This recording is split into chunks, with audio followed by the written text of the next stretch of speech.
रात धेरै बितिसकेको थियो। दुनियाँ सुनसान थियो। कोठामा केवल घडीको टिक-टिक आवाज सुनिन्थ्यो। सबै मानिसहरू निदाइसकेका थिए, तर म अझै जागै थिएँ। मोबाइलको ब्राइटनेस कम थियो, नाइट मोड अन थियो र कानमा एउटा हेडफोन थियो अनि हेडफोनमा म्युजिक गुन्जिरहेको थियो। त्यो रात म गेम खेल्दै थिएँ, फ्री फायर। तर साँचो कुरा के भने म गेम खेल्नभन्दा बढी केही बिर्सन खोज्दै थिएँ। दिनभरि मान्छेहरू हाँस्छन्, बोल्छन्, मजाक गर्छन्, तर रात परेपछि हरेकको आफ्नो असली सोचसँग मान्छेहरू एक्लै हुने गर्दछन्।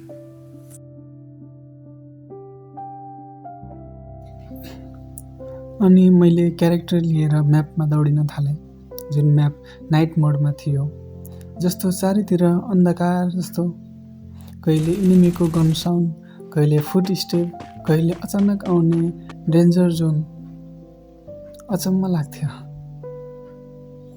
गेमभित्रको ब्याटल र वास्तविक जीवनको ब्याटल कति उस्तै हुँदो रहेछ।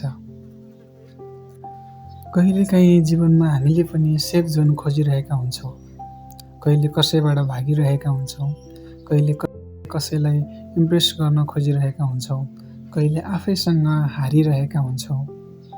म खेल्दा खेल्दा म्यापको सबैभन्दा अग्लो ठाउँमा पुगेँ। त्यहाँ पुगेपछि मैले क्यारेक्टर एङ्गल माथि फर्काएँ र चन्द्रमा देखियो। त्यो चन्द्रमा निकै शान्त थियो, जस्तो उसलाई कुनै हतार थिएन, जस्तो उसले संसारको सबै पीडाहरू देखेको छ। म केही सेकेन्ड त्यहीँ अडिएँ, न गन चलाएँ, न मुभ गरेँ, बस चन्द्रमालाई हेरिरहेँ। त्यो बेला एउटा कुरा महसुस भयो, मान्छे जतिसुकै स्ट्रङ देखिए पनि उसको भित्र कतै न कतै थकान लुकेको हुन्छ। सायद त्यसैले मान्छेलाई रात मनपर्छ, किनकि रातले कसैलाई जज गर्दैन, रातले प्रश्न गर्दैन, रात त बस चुपचाप सुन्छ।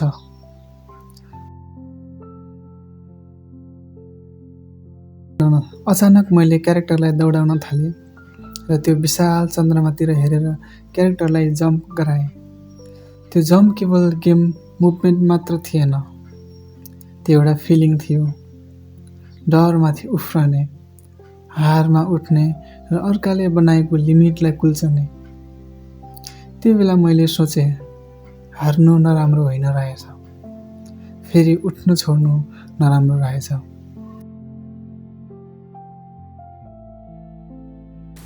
गेममा रिभाइभ बटन हुन्छ र जीवनमा पनि हुन्छ। फरक यति हो, वास्तविक जीवनमा रिभाइभ बटन अरू कसैले होइन, आफैले थिच्नु पर्दो रहेछ। रात अझै बाँकी थियो, म्युजिक अझै बजिरहेको थियो, चन्द्रमा अझै आकाशमै थियो, तर म पहिले जस्तो थिएन। किनकि कहिलेकाहीँ एउटा सानो गेम, एउटा रात अनि एउटा अन्धकारमा चम्किरहेको चन्द्रमाले पनि जीवनमा धेरै कुरा सिकाइदिने रहेछ।